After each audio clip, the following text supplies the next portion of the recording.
Doğrudan da biraz önce çok güzel dedi ki Balakən indi integrasiya edirlər. Amma Balakən cəmaatı gör neçə illər bir əsrdən də yuxarı doğrudan da yüksək mədəniyyətə malik olan bir insanlardır bunlar. Avropa kimi doğrudan da çok güzel, təbiəti güzel, insanları güzel, medeniyeti güzel bir insanlar.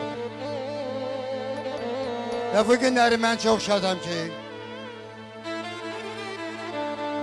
nəinki Balakənddən uzaqda, Azərbaycan uzaqlarında, Rusiyada bizim en sevimli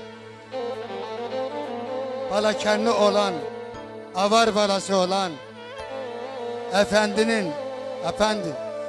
sana xoşbərlik o balaları arzulayıram, sana uzun ömür, can sağlık arzulayıram. Gün o gün olsun, nəvə nəscət o görəsən. Və doğrudan da bu günləri mən, bəli, o konsertlərin olmasında Aydın müəllim mənə kömək edir. Sənin təşkilatçılığın çox böyük olub.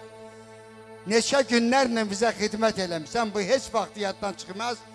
Mənim en yakın ürək dostum, bax, Dağıstan əməkdar artisti Kantayev Bəxtiyar olmaq şərtilə, Aydın müəllim olmaq şərtilə, bax, Elnur eşidib ki, sənin balanın doydu gəlib bu günləri, bura Elnur olmaq şərtilə, sənə uzun ömür, can sağlıq arzulayır.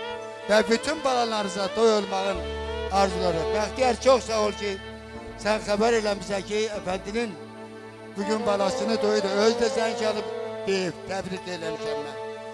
Bir deyirəm bir retro nəğməsi Aydın müəllim ifa eləyək. Kölgəm qədər. Sonra oynaq bir nəğmələr. Bu da oynaq bir nəğmədir. Sizin xoşunuza gələcək bu nəğmə. Yəni çox gənclik ruhunda olan bir nəğmələrdir. Əlbəttə ki. Gözəllər, buyurun. Ansambılın köməyi ilə. Buyurun. Çox sağ ol.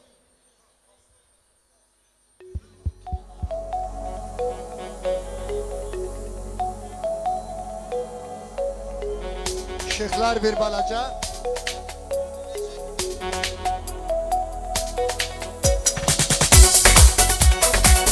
Ama alkışlarla.